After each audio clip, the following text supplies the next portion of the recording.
أعوذ بالله من الشيطان الرجيم بسم الله الرحمن الرحيم. Yes, this is one of our students. MashaAllah, may Allah bless him. We will give Khatera as usual. Friday evenings we have Khatera.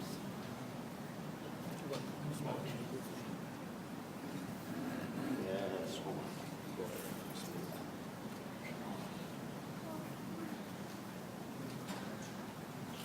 بسم الله والصلاة والسلام على رسول الله وعلى آله وصحبه ومن والاه ومن تبعهم بإحسان إلى يوم الدين. Today, I would like to share with you an idea I had. I looked back and I saw the stories of the Sahaba, great stories, each Sahabi, great people. And many stories with many amazing things happening in each one of these stories, but two stories caught my attention. First story was that of Khalid ibn Walid. Khalid ibn Walid was Sayyidullah, we all know that was his nickname. And at one point of his life, he was presented with poison. This was no ordinary poison. One drop of this poison would be enough to take out a man. He was presented with about a cup of this poison. And all he had to do was recite, he said, in the will of Allah, with the will of Allah, I will drink this poison and nothing will happen. He said Bismillah, he drank the poison and he lived, he did not die. The will of Allah. Just incredible. The faith he had to do that is just beyond belief. Incredible amount of faith. Another story is that of Imam Abu Hanifa. During the death of Abu Hanifa, a little after, there was a young girl who would always, I believe it was a young girl, it was a young girl who would always sit with her father on the roof. And they would just stare at the city, they were on the roof, they had a good view, nice view. And they would just, oh, look there, look here, look here. This one day, this girl said, Dad, you see that masjid over there? I don't see the minbar anymore. And the dad just looked at the girl and said, that was no minbar, that was Abu Hanifa. These men had a great amount of belief. But what makes their belief different than ours? What makes them who they are and us who we are? What makes them go on a whole another level? There was a secret to their belief, and their secret was the quality of their belief. They were steadfast to their deen. And steadfastness is achievable, but there are some points we must perfect. I will share today with you the points we must perfect to be as steadfast in our deen as possible. The first and foremost is to worship Allah. We must love Allah. Allah gave us the bounty of our vision, the bounty of the ability to breathe, to smell, to hear. All these wonderful bounties that have no humanly value. You cannot put a value on your eyesight. If I was to lose my eyesight and I had the money of the world and someone asked me, do you want the money of the world or do you want your eyesight back? I would take my eyesight. I would take mine. There is no monetary value on the blessings Allah has bestowed us with. The least we can do is worship Him and try to make our worship the best it can be. And one way to improve our worship is to become a little more active. And in spite of this activeness, why is it that the people who criticize Islam are in the media before the Muslims who should support Islam and be active defending Islam and putting Islam in a good, bright, respect, presenting Islam in the best possible way? Why are those against Islam in the media before the Muslims are in the media? Shouldn't we be more active than those trying to bring us down? We should be there first. If something happens, be like, no, we refute that. Yes, we agree with this. No, yes, no, yes. We should be there first. Our word should be there first. It shouldn't be us defending against themselves. It should be them refuting what we say. We should be there first. We should try to be more active. The second aspect to making our belief a little more steadfast is to perfect our dua. We need to perform the right kind of dua. And in performing this type of dua, we tend to gain more important aspects of our life. One aspect is the release of arrogance. When we make dua, we know that Allah is almighty and we are weak, we are nothing. and we're making dua because we are incapable of getting what we want. We want something from Allah. We can't do it because we can't do it. But we're asking someone who can. We're asking Allah subhanahu wa ta'ala to give us what we want. Therefore, relieving us of our arrogance. We are not arrogant. No, I'm no one. I'm making dua to Allah so He can give me what I want because I can't myself get what I want. And by constantly doing dua, we are remembering Allah. By doing dua, if I make dua night and day, I'm remembering Allah night and day. And in that dua is an ibadah. By asking Allah for what we want, we are actually performing ibadah to Allah. We are worshipping Allah by asking Allah to give us what we want. That concept right there is a little like mind-taking for me. By asking for something I want, I'm getting hasanat for it. Just something to ponder about. And dua must be done in good times and at bad times. We don't just try to use Allah. But that doesn't work like that. We should always make dua in the best of our times and in the worst of our times. We should always remember Allah. You know, dua has great power.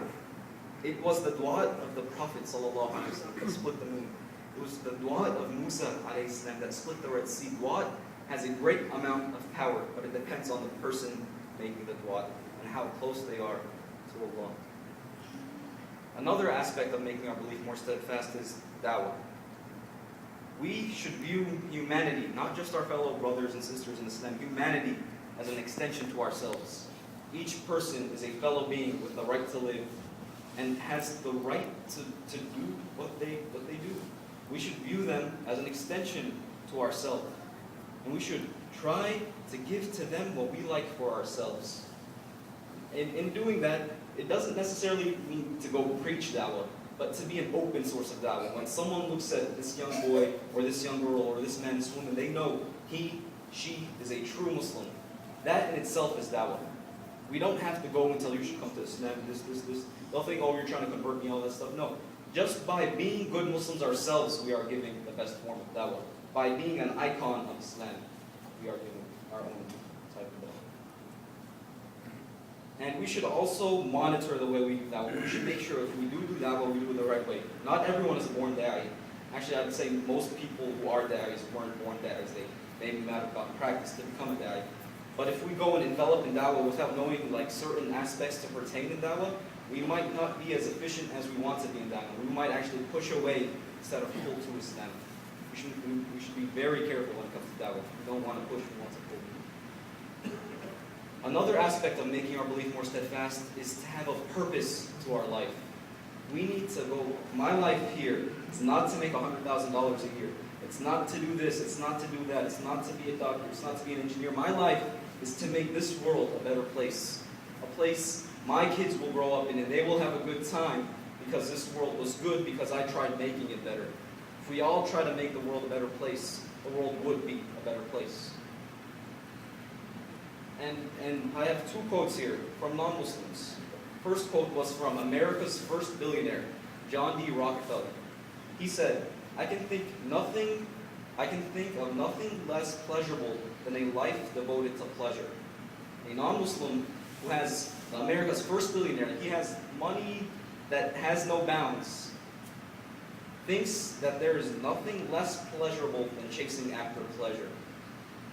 Despite not being Muslim, he still possessed wisdom. He knew what he was talking about, and he saw that running after pleasure is not pleasure. That is not the essence of pleasure.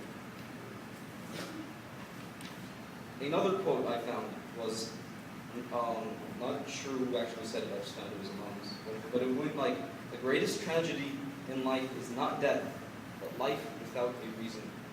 There should be a reason to every one of our lives. The fifth aspect, and the last aspect of making our belief more steadfast is brotherhood. We should be united. We should be one. If I ache, we all ache. If you ache, I ache. We should be brothers in a sense, one ummah, one unity. And we must love one another. You know, we always, from birth, we hear that you do not believe until you love unto your brother what you love to yourself. We should try to make that a core part of our life in dealing with one another. And we must hold on to the rope of Allah. وَاعْتَصِمُوا بِحَبْلِ اللَّهِ جَمِيعًا. If I can't do something, but I want to do something, and the something is good, we should all try to do the good thing. I might not be able to do it alone, but with everyone's help, I can do it. You might not be able to do it alone, but with everyone's help, we can do it. You know, like I might not be able to beat shaitan at a game of tug of war, but with everyone's help, we can all beat shaitan. It's doable if we all act as one. It is also narrated on the authority of Abdullah bin Amr that a man asked the Messenger of Allah, which of the merits is superior in Islam? The Prophet ﷺ said that you provide food and extend greetings to one whom you know or do not know. It's not just about being close to the brother I know, or being close because I've seen this brother before. It's about being close to any Muslims. It's just having the name Islam, to worship Allah. I love Allah, and because I love Allah, and you love Allah, I love you because you love Allah. You know, it's like, okay, if you have a friend, and I have a friend, and our friend's friend is like friends, so we're all friends because we're all friends. You know, something like that. Like, we're friends. We love each other as brothers because we all love Allah. Because of the love of Allah, we love each other. We should bring ourselves and try to unite ourselves as one. I'm going to recap real quickly before I end on the 5 aspects. They were to worship Allah, to perform the right type of dua towards Allah, to do da'wah, whether it's preaching or just being a da'i, like with an icon of Islam, to have a purpose in your life, and to be brothers.